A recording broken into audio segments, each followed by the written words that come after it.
Ankleshwar Valia road પર આવેલા કોસંબડી ગામ નજીક આજે સવારના સમયે એક અત્યંત કરુણ અકસ્માત સર્જાયો હતો। બાઇક અને રિક્ષા વચ્ચે ધડાકેભેર ટક્કર થતા બંને વાહનમાં ભીષણ આગ ફાટી નીકળી, જેમાં રિક્ષામાં સવાર એક મહિલાનું જીવત ભૂંજાઈ જવાથી કમકમાટી ભર્યું મૃત્યુ નીપજ્યું। પ્રાથમિક માહિતી અનુસાર અંકલેશ્વર વાલિયા રોડ પર કોસંબડી ગામ પાસે બાઇક અને રિક્ષા વચ્ચે જોરદાર ટક્કર થઈ હતી।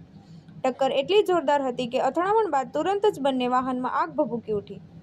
આ અંગે જાણ થતાં ડીએમસી ફાયર વિભાગના ફાયર ફાઇટરો સ્થળ પર દોડી આવ્યા અને પાણીનો છંટકાવ કરી આગ ઉપર કાબૂ મેળવ્યો।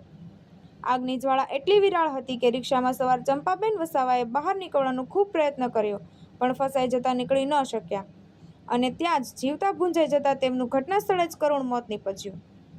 જ્યારે બબલુ કુમાર, શર્મિષ્ઠાબહેન વસાવા અને નીલમબહેન વસાવા એમ 3 ગંભીર રીતે દાઝ્યા છે, જેઓને સારવાર માટે પ્રથમ ગડખોલ CH ખાતે અને બાદમાં ભરૂચ સિવિલ હોસ્પિટલમાં ખસેડવામાં આવ્યા છે। અકસ્માતની જાણ થતાં GADC પોલીસની કાફલો દોડી આવ્યો હતો અને મૃતક મહિલાના મૃતદેહને પોસ્ટમોર્ટમ અર્થે ખસેડી વધુ તપાસ હાથ ધરી છે। फेरेंसिक परमार मातामी पंप पे जॉब करता हूँ।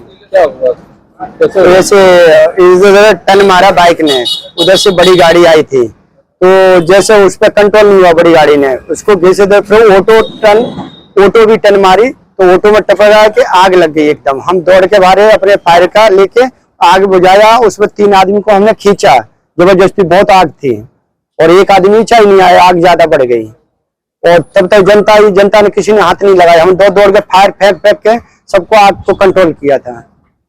वो ट्रक वाली गलती थी, ट्रक वाले ने लेके इधर हम रोक के रखे, दौड़ के एक पुलिस वाला उधर से आया, उसने जाने दे पुलिस वाला निकाल दिया उसने। धर्मेश राणा, दृष्टिकोण न्यूज, अंकलेश्वर।